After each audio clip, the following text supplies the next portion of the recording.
with that, I'll turn it over to staff. Amanda? Yeah, thank you, Mr. Chairman. We actually need to do a roll call first. So Okay. I'll go ahead and take roll. Peter Shaka, Here, present. Tyler Hudgens, Bo Bigelow, Tyler Jones, Here. Ryan Hamilton. Here. Mr. Chairman, we have a quorum. And with Perfect. that, I will kick it off into the review of the design guidelines. So for those of you who don't know me, my name is Amanda Elliott, and I serve as the Redevelopment Program Manager for the town of Gilbert. Also on our WebEx, we have Amy Thames, who is our principal planner and was instrumental in creating these revisions to our design guidelines.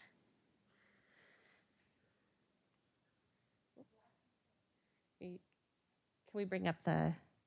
Amanda, is one of the other commissioners, is Tyler outside? Do we need to double check and see, make sure that another commissioner can come in? I just didn't know if we're...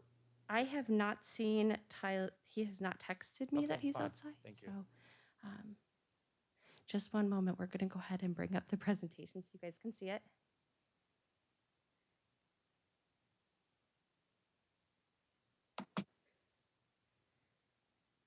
And while you're doing that, as a point of housekeeping, we will end the study session sharply at 6:30 to go into our regular session. So if there's any comments from citizens or staff, we can recontinue that after our regular session from 6:30 onward, and then we'll go back into study session if necessary. Great, thank you, Mr. Chairman. Okay, as stated, we are here for the Heritage District Design Guidelines. And I cannot click it. Sorry. We're still learning all of this technology since this is our first commission meeting back in session.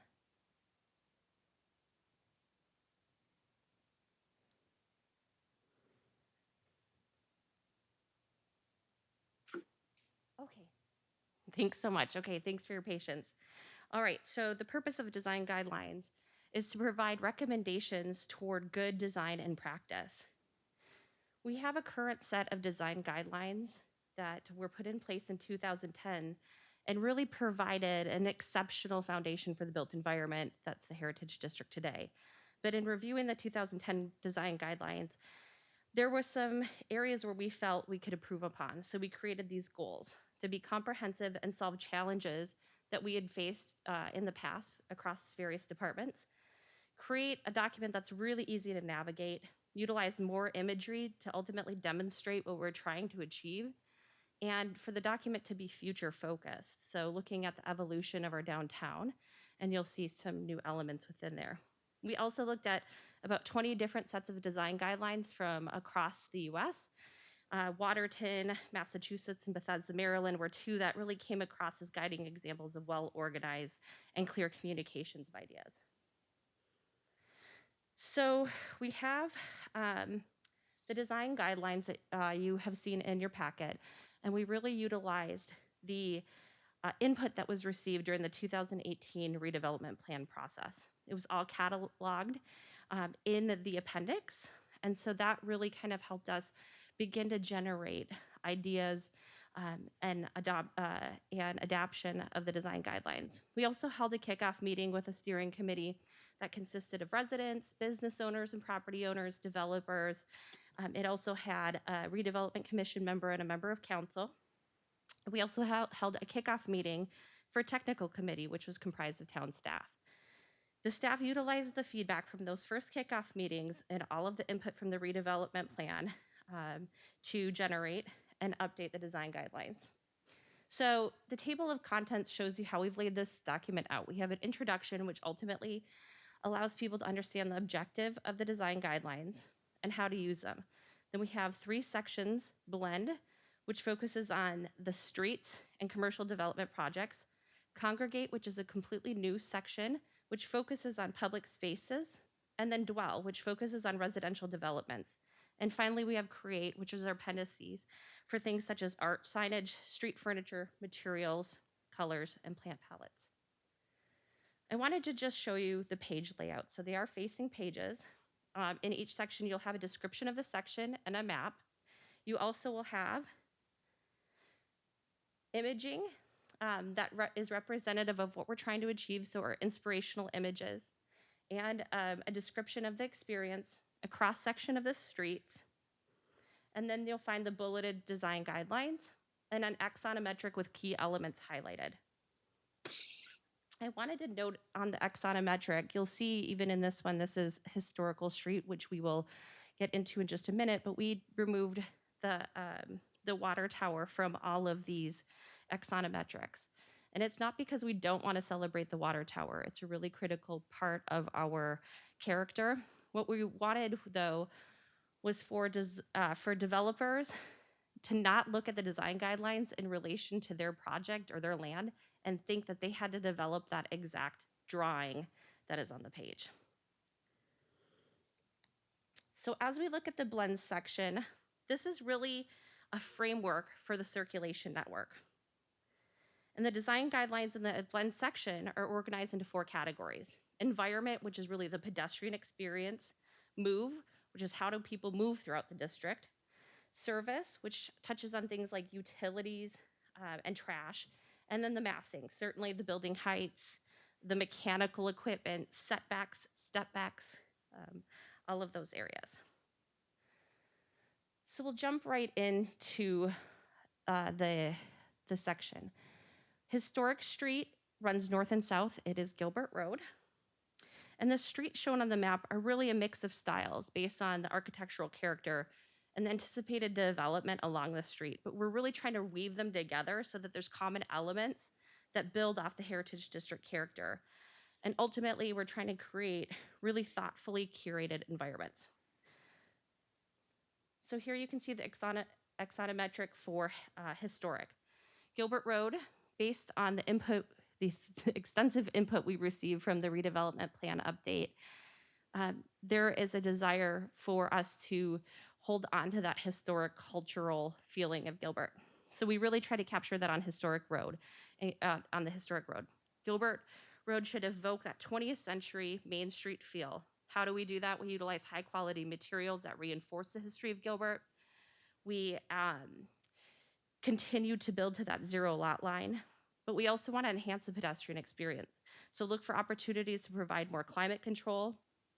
We will continue with the no standing, stopping parking on Gilbert Road, and you'll see in other roads where we felt flexible curbs or pedestrian loading areas were more appropriate.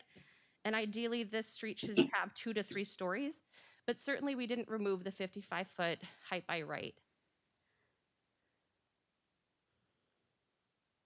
The next street is Connect Street. It is in green. This is essentially Ash and Vaughn.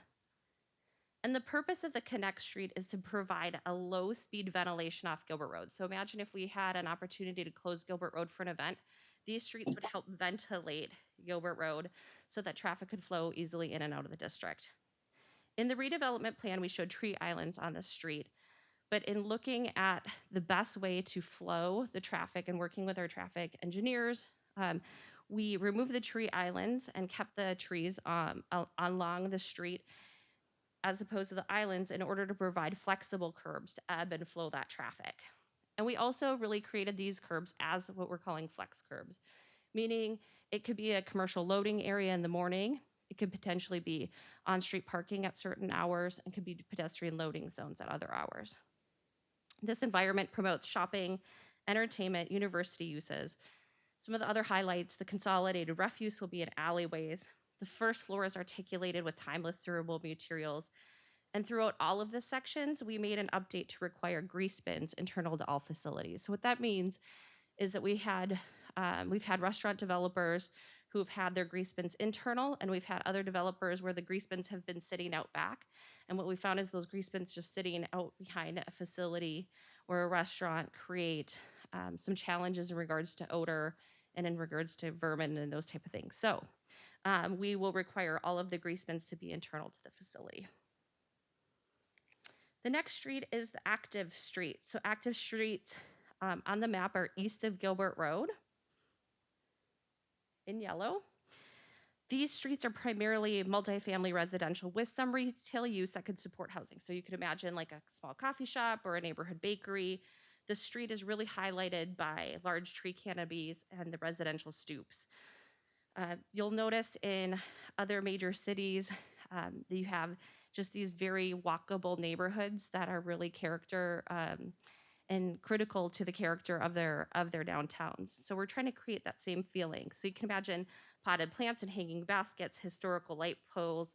Of course, in this area, we would have flexible loading zones that could accommodate pedestrians and deliveries.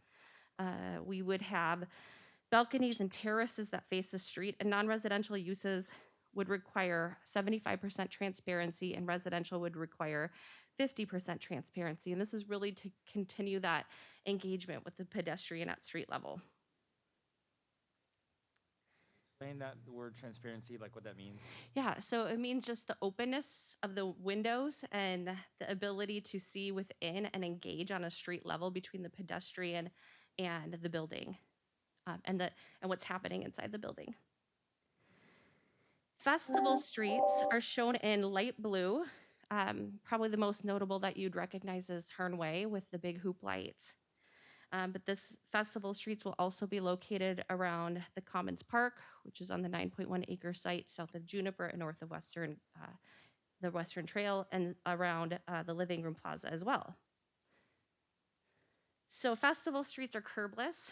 They're meant to be dynamic and vibrant, colorful and artistic, and really create a play between the environment around it, so that you can imagine this being areas that have events that happen. We would like to see curbside rideshare loading zones here, parkside vendors, meaning that we'd allow for retail vendors, mobile retail vendors, to have areas to sell goods. Balconies and terraces are required to overlook these streets so that the people in the buildings are engaging with this street. We've talked about things like having overhead colorful shade sails over these streets in order to create some additional coverage for pedestrians. And ultimately, it's an area that would promote retail shopping activities and events.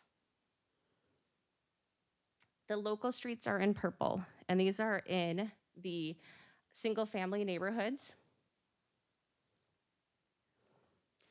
These streets are meant to be picturesque and timeless.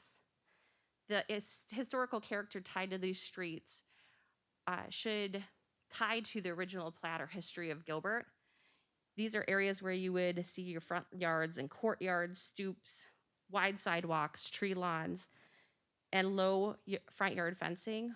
Our previous design guidelines did not allow for chain link, and we will continue that through this set as well. And it's really not intended for through traffic, but we could certainly see pedestrians meandering through these areas and seeing the beautiful houses reminiscent of the time periods.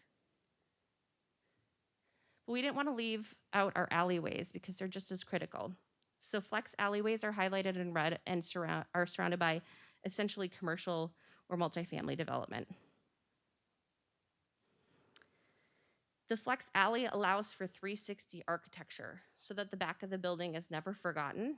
It creates a shared pedestrian and vehicular environment, something that's well lit and encourages pedestrians to walk through there. And we could see this being an area where you pick up refuse at a certain time of day, but more pedestrian oriented at other times of day. And so we're encouraging secondary entrances, art wraps on utility doors, trash service from the alley, no parking, and encouraging all types of artwork. MEWS are residential alleyways. And again, they are just as critical to the components of a neighborhood. So this picture represents the MEWS with a focus on that walkability and accessibility, but this time it's the secondary structures or garages that are allowed in the residential areas. They should provide a clean and safe pathway. You can imagine an area that's low speed, children playing in the area. We would love to see these alleyways themed with art. We know that in neighboring communities where they've had theme art alleyways, they were less likely to have illegal dumping or vandalism. There is a shared pedestrian environment, and ultimately we'd like to see some type of specialty paving to really denote that it's the alleyway. And I do have a note, it's really small on here, but the cross section of MEWS shows that there's a 3-foot buffer apron, and that 3-foot buffer apron is on private property, but we have asked to maintain it as a safety setback. So that will be noted that that is private property in this document. Next, we move on to congregate. So congregate focuses on those public spaces in the Heritage District. The design guidelines in congregate are broken into 3 sections. So environment, so how does the pedestrian experience the area? The relationship, what is the park or open space in relationship to its surrounding development? And what are the benefits? So what are the critical elements that a visitor or resident can expect from that space? And we really felt that it was critical in this version of the design guidelines to really delineate what those open spaces are, because as development continues to happen around them, we want that open space to seamlessly transition with those developments and interact with them. So first we've got Water Tower. Water Tower will continue to serve as the symbolic heart and cultural center of the community. Balconies, again, facing, and terraces facing the space. We would not encourage bicyclists or micromobility within the actual space. There's a lot of grade changes that just don't make it user-friendly for those uses. But we would retain historical architecture and features, and our water feature would remain. And we could imagine activating this space. Imagine an outdoor library or bookshare. Next, we have Living Room Plaza. Living Room is located just northwest of Water Tower. And this space really integrates with that heart of the community, but provides a predominant hardscape, so a really flexible event space, something where we could have concerts and street performers, those mobile retail vendors that are on the festival streets, a future location for our farmers market. It's really meant to be playful and interactive, so we would imagine that type of furniture that would engage people and utilizing public art to do the same. Next is the Commons. The Common space is located north of the Western Canal, and it's on the 9.1 acre site that is in the planning process right now. The Commons is an urban open space with a large lawn expanse for gathering. It has shade provided by trees. It's got a flexible splash pad, interactive art features, and flexible seating. And it's really meant to be an environment that can encourage people from the hotel, multifamily, office, to engage with the space, but also we want it to pull in pedestrians, the visitors and residents that all interact with the Heritage District. Real quick, Vice Chairman Huggins is outside, if somebody can unlock the door. Thank you, sorry. Thank you. All right, veterans. Sorry, I'm trying not to talk too fast. Veterans Park is just south of the Union Pacific Railroad. Oops, went too far there. Sorry. Back. This park is critical to the Lacey Track neighborhood, and it really provides that multi-generational experience for the residents.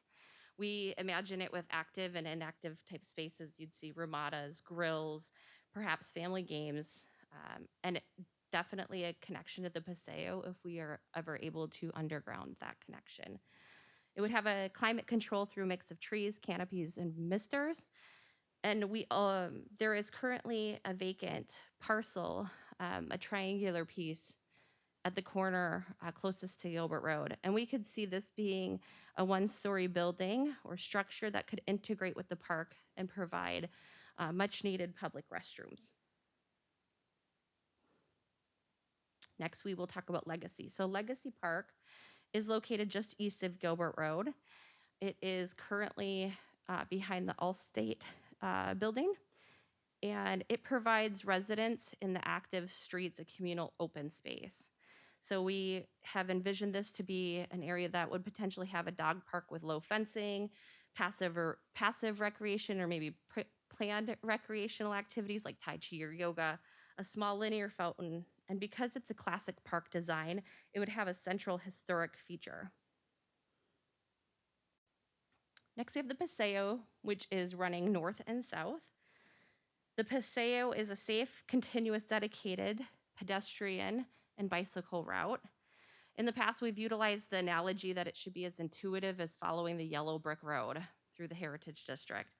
So in this area, you would see such things as banners on light poles, distinctive lighting overhead, public restrooms, and water stations, wayfinding to help pedestrians and bicyclists find their way through the Heritage District, and encouraged balconies over the space. We have Western Trail, which runs east and west. And so this corridor really links to the rest of the town, and it's a pathway, a multi-use pathway that we expect to continue to behave like a park-like amenity. So lawn areas were appropriate. We would like to wrap the power poles with art. There could be a water-oriented environment, and certainly based on the use, we'd want shaded stops with water stations. So that brings us into Dwell, and Dwell focuses on the Heritage District's architecturally unique and diverse neighborhoods. It is also separated into the same three categories as you saw in Congregate. And as you can see here, it is a very large expanse of the district, so it's really critical that our neighborhoods retain their character as well. We did miss a swath there in green, so we will add that into Green Hob Place. I wanted to note that. It's kind of hard to see these, and I apologize, but I just wanted to go through each of the neighborhoods quickly. So Lacey Tract is a traditional neighborhood. It predominantly features bungalow type architecture, farmhouse, cottage.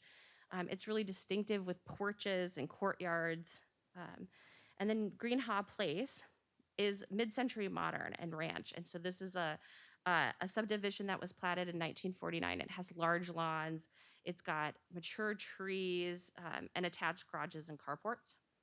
Mix is predominantly the neighborhood of stylized apartment buildings, condominiums, or townhomes. So again, that active street with the large trees and the potted plants, that would be where Mix is located.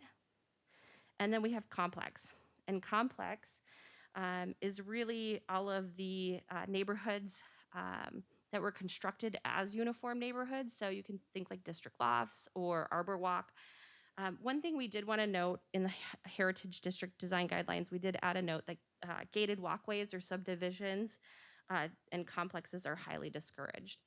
And the reason we did that is we want the Heritage District to continue to be a walkable environment. And we know that great cities and great downtowns are really built with great neighborhoods. And we want people to be able to experience our great neighborhoods. So finally, we have CREATE, and this is the appendix to our design guidelines. It defines art, arcades, windows, materials, landscaping, and street furniture. And of course, we quickly address signage and the fact that we allow neon, but largely refer to the Land Development Code for signage needs. Finally, I just wanted to wrap this up to show this. So on the top two images are of the design guidelines from 2010, and they really did provide a solid foundation for what the Heritage District is today, and we're very thankful for that. But as we looked at the design guidelines and how do we make them more intuitive and inspiring, you can see on the bottom, we tried to bullet our requirements so it's not as lengthy of text to use and really provide imagery that helps people understand what we're trying to achieve in each of those areas. So I've got 4 minutes for questions before we have to go into regular meeting. Turn it over to the commissioners and citizens, but I just wanted to say nothing was forgotten, like the alleyways. And maybe someone's grandmother had told you, if you ever make a quilt, the back of the quilt should look as good as the front of the quilt. So when you spend enough time and energy thinking about the alleyways and the other sides, you guys looked at this from like every side and every angle. So I really appreciate staff's input, citizens. Mr. Chairman, thank you. Any other comments or questions? Yeah, so from my side, I mean, thank you very much for this project. I read through all of it, and I thought it was very well put together, super clear, easy to kind of follow, and I like kind of the visual component of this as well, that we have ways that people can kind of envision how we sort of see this all developing. I mean, I had like about 8 or 10 smaller comments throughout. I don't know if that's the best way to approach Amanda and Amy. That feedback, small little things that I found throughout the paper but I'm happy to give you that feedback or whatever the best format is for that. Mr. Chairman, Commissioner Jones, excuse me. I think this format would be suitable so that the public could hear your comments. And we still have, We have 3 minutes. we have so 3 minutes. Fire so- away. Okay, great. Maybe just, I mean, and these are all fairly minor comments, but maybe if we go into the paper itself, I'll just kind of try to tick through them relatively quickly. On page 7, where we talk about the objectives, you know, there's no mention of parks or trees, kind of natural spaces and the importance. It's all about vertical development and streets and parking and things like that. And I think it's an important component that we keep parks and trees as part of this plan. On page 16, let me quickly see what that was.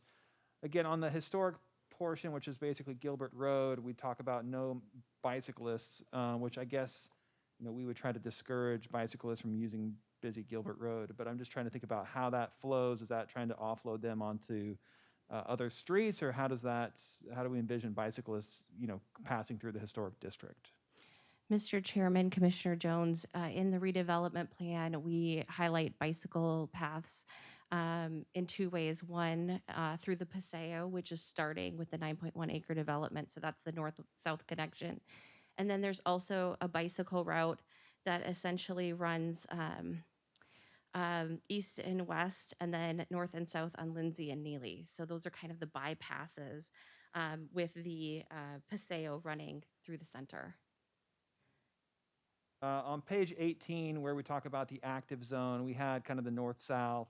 You have Elm and Palm both on there, which today are predominantly more residential, right? And so as we talk about these becoming, I guess, a bit more mixed use with office, retail, residential, I just thought, does that really fit? I can see how that works for Vaughan and for some of the more east-west type of streets through the district, but for the north-south, maybe that's the plan, is that over time those will convert, but obviously today those are not what they're currently being used for. Mr. Chairman, Commissioner Jones, that is a great note, and we will note that in our design guidelines. Feel free to stop me anytime here. Oh, it's 6:30. Great. At 6:30. So why don't you? I think you got 3 or 4 of your 8 questions out. I think it's important that we come back to those. So if you can table them for the moment, and then we'll end the study session. Staff, do we need to do roll call again now that the vice chair is present? Mr. Chairman, Commissioner Jones, yes, we should do a roll call for the regular session, but you can go ahead and call it to order. All right, so I'm calling the regular session to order for July the 15th, 2020. Roll call, please. Peter Shaka, Present? Tyler Hudgens, Present. Tyler Jones, Here. Bo Bigelow, Ryan Hamilton. Here. Mr. Chairman, we have a quorum. Thank you. So now we will go into our administrative items for the regular meeting. The first item is to review minutes and consider approval of the minutes of the regular meeting held on February 19th, 2020. With that, I'm looking for a motion to, any comments or questions or corrections? Without, I will look for I'll look for a motion to approve. Chairman, I motion to approve the meeting minutes from February 20th. Do we have a second? That's for February 19th, 2020, correct? Correct. February I'll 19th. second that. All in favor, please say aye. Aye. Aye. Aye. Anybody opposed? So with that, the motion carries forward. Thank you very much. Moving on. Have any public? I'm sorry, I'm looking through my notes here.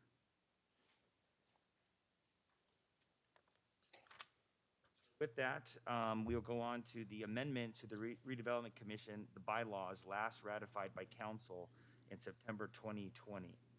So with that, let's move into, I guess, that's on the consent agenda, is that correct? Mr. Chairman, it is. With that, do we need to take a vote on this? Yes, so at this time, the members of the public may comment on matters, oh, I'm sorry, excuse me. For this one, we would, let me look at my notes. The commissioner board may, by a single motion, approve any number of items where after opening the public hearing, no person requests the item to be removed from the consent calendar. If such request is made, the commission or board should then withdraw the item from the public hearing consent calendar for the purpose of public discussion and separate action. Other items on the agenda may be added to the consent calendar and approved under a single motion. The item will be voted on. The consent calendar today is item 3, amendments to the Redevelopment Commission bylaws, last ratified by council in September 2010. Perfect. So with that, can I get a motion to approve the consent agenda as outlined? And so I'll be looking for an emotion. Chairman Shaka, I motion to approve the amendments to the Redevelopment Commission bylaws last ratified by council in September 2010. You have a second. Mr. Chairman, I second. So all in favor, please say aye. Aye. Aye. Aye. Opposed? None. So with that, that carries forward as well. Thank you. So now let's move into communications. Mr. Chairman, we will also need to open up for the communication from citizens. Have any communications from citizens on WebEx? There's none present here, but perhaps there's some online. Yeah, and members of the public can comment on matters not on the agenda. The commissioner's response is limited to responding to criticism, asking staff to review a matter commented upon, or asking that a matter be put on a future agenda. So Jocelyn will open up the WebEx for comments at this time. Okay, so we are unmuted for the public line. Please state your name if you would wish to speak about any items not on the agenda. My name is Doralice Machado Liddell, a Gilbert resident, and I wish to speak, however, it's during the study session, but if I'm advised that I can, then I will withhold my comment. Mr. Chairman, would you like Doralice to wait and speak about the study session item when we return to it, or would you like it during communications from citizens?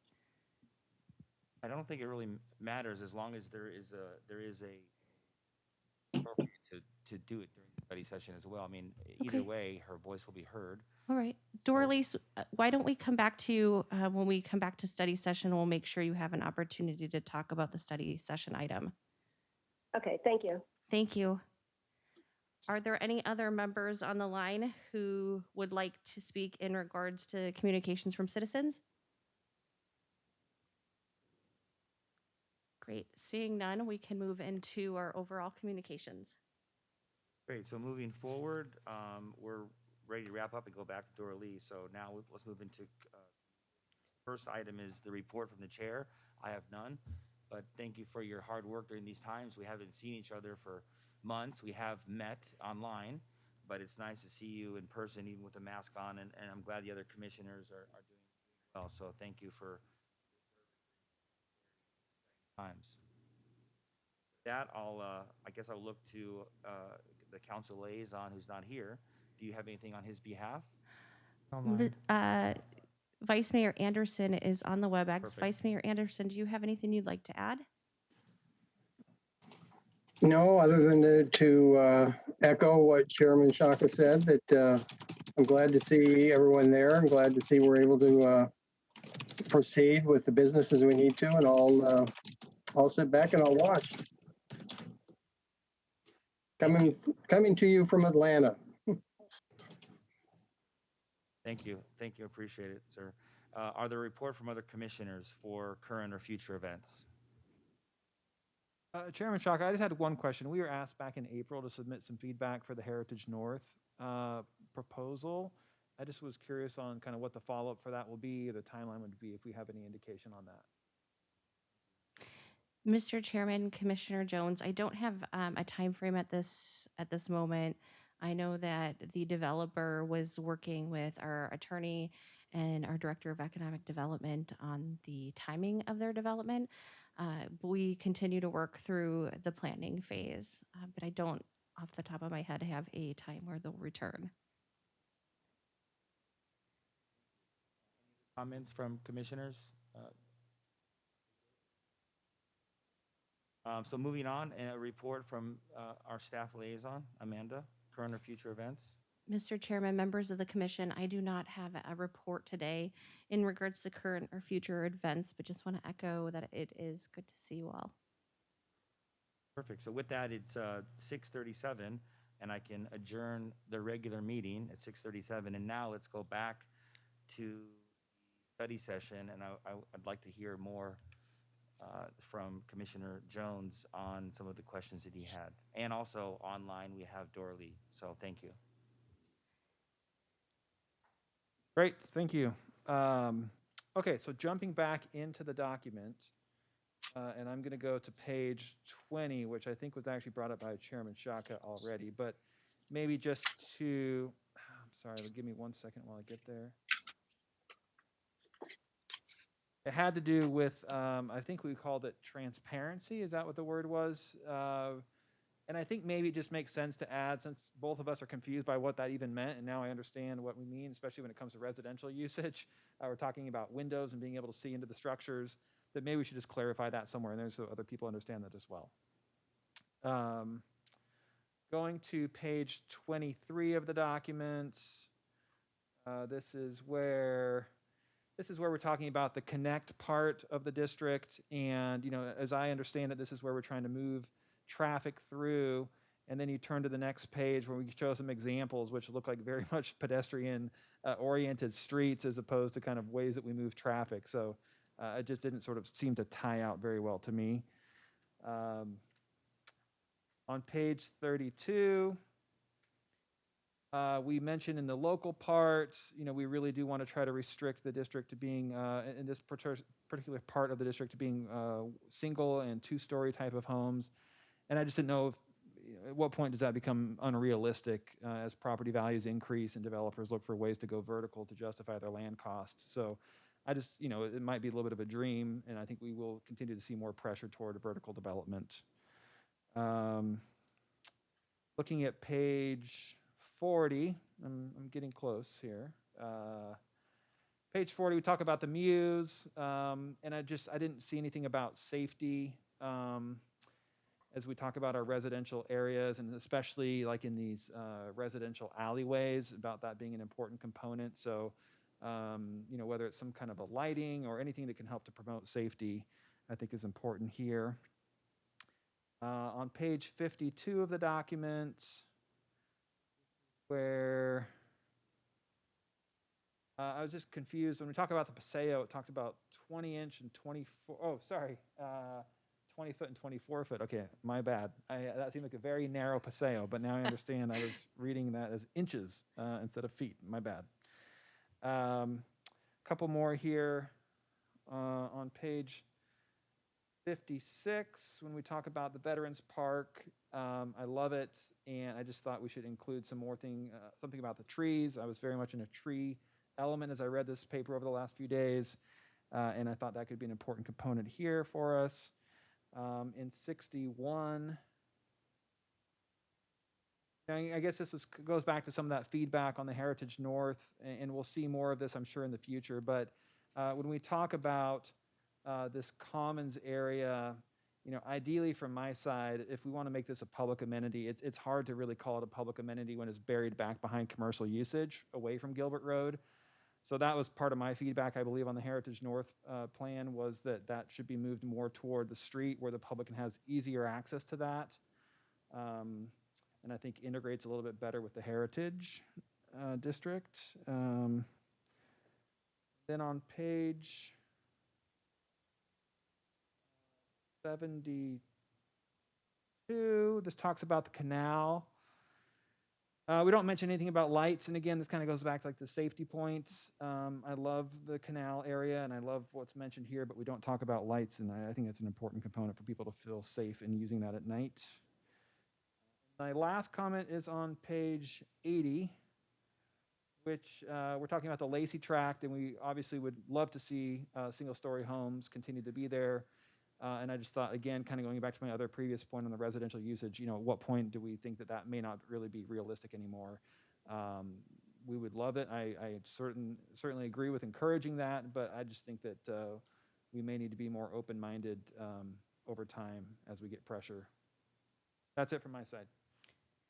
Mr. Chairman, Commissioner Jones, thank you so much. That was incredibly thorough, and we really appreciate you looking through the entire document. And we Really will appreciate that as well. apply that feedback. I had one quick question before we go to Dorley Online. For the Flex Alley, it talks about the art wraps on doors. And then in MEWS, it's talking about themed alley art walls, which I'm assuming would be murals and such. But this is a work in progress. I guess my question to staff is, if somebody on the Flex Alley wanted to do a mural on the back of their building, that would be something that obviously they can do by right. I mean, it's a First Amendment and it's art. Is there going to be any staff input on the art wraps on doors as far as the content and what that looks like? And are you, I guess, allowing, like Zimberger, murals anywhere? Mr. Chairman, we do allow murals on buildings so long as they do not have signage. In the case of Zinberger, the word Zinberger is part of their sign package as opposed to the actual art.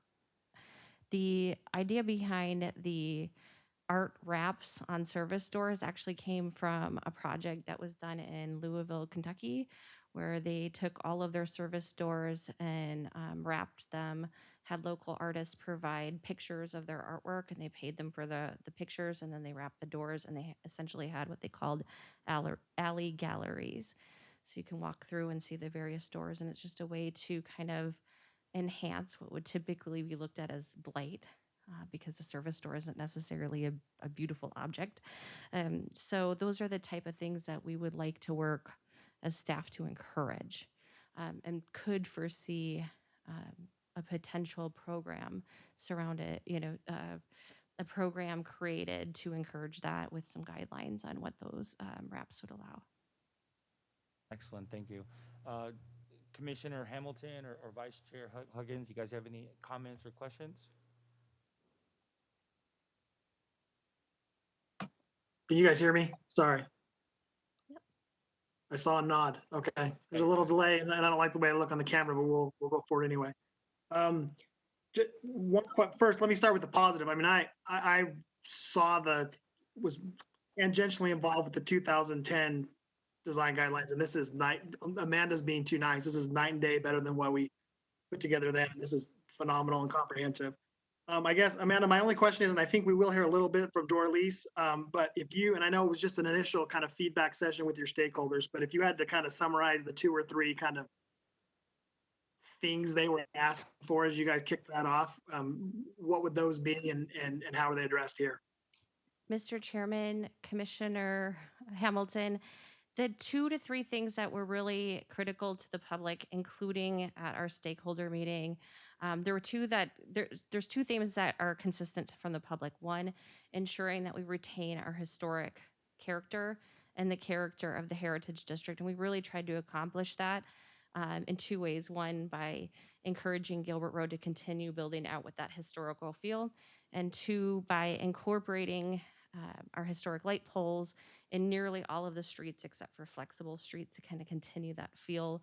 And we will, there are materials that are outlined within the create section that are also very much oriented towards the historical feel. So that was the first one that residents and business owners in the area were particularly concerned about. The second one was height. And the height is currently by right for Heritage Village Center zoning, 55 feet. We did not change that height in any way.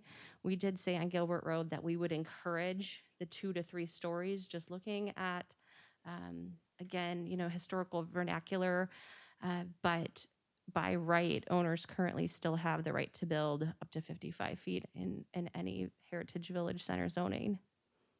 And then lastly, there was one other item. There were some developers in the room in our kickoff meeting, and their big concern was step backs and the ability to really truly build a building and making it pencil if you had step backs. So we did remove the step backs in majority of the areas, except for when they're adjacent to residential, and then they have to step back at the 3rd floor. Which is what it's listed as in the current guidelines.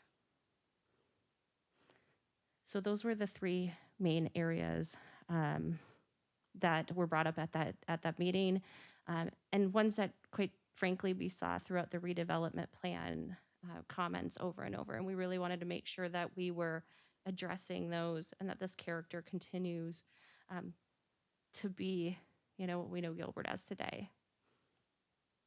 Perfect. Thank you very much. Thank you. Perfect, thank you.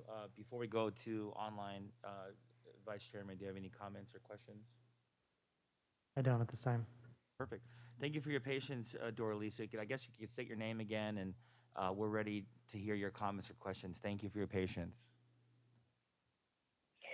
Good evening. My name is Doralisa Machado Adele. I'm a Gilbert resident, and I reside in the Lacey Tract. I thank you for this opportunity to speak. I would like first of all state on page 50 of the draft, the alley dimensions that are depicted say 3, 15, 3. However, the town currently only owns 15 feet of that alleyway. If, as Amanda was saying, that 3 feet would be a safety zone, that would be then taking 3 feet of my property, 3 feet of the property on each side of the alleyway. That would be have a detrimental impact to my property. You would be then taking a portion of my property in order for somebody else to have a safety zone. In addition to that, we currently have setbacks. We have small lots. If we lose that setback, which then would set a building back further, in addition to that, the Lacey Tract was established in 1917.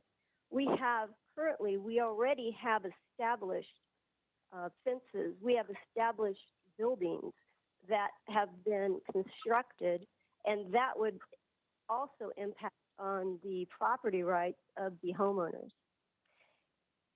In addition to that, when we talked about, talked about lighting in the alleys and safety, that's good, but not above the ground, and it should not be light pollution, and it should not affect the livability of the people who are living in the Lacey Tract.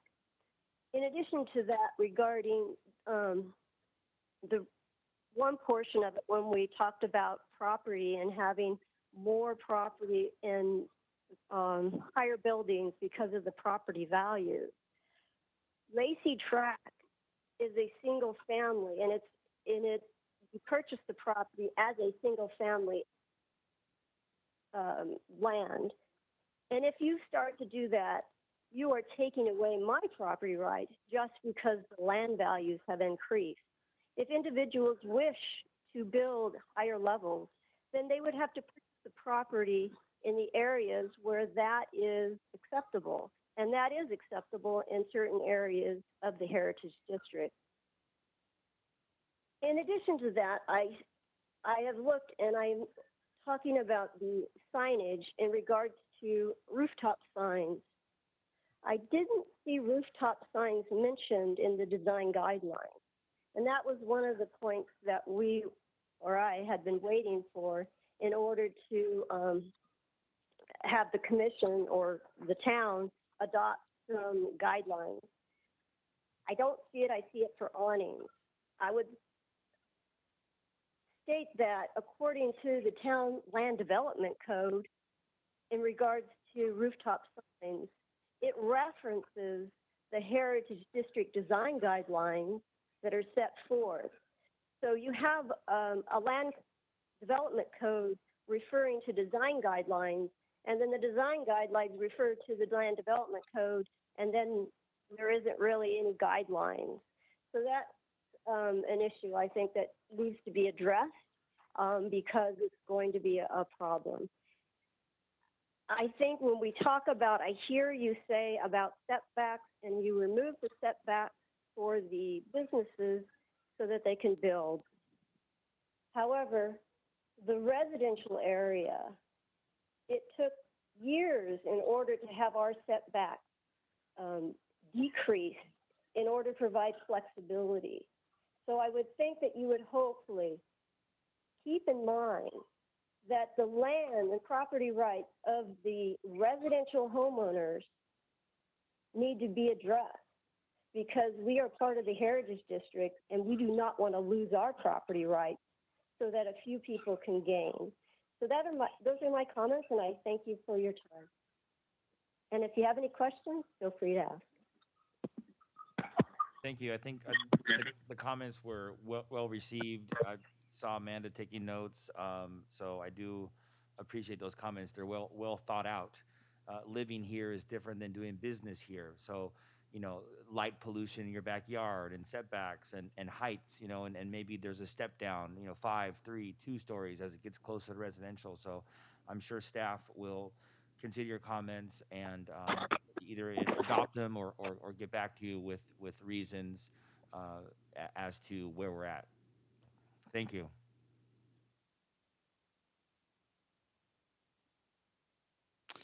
Any other comments from citizens?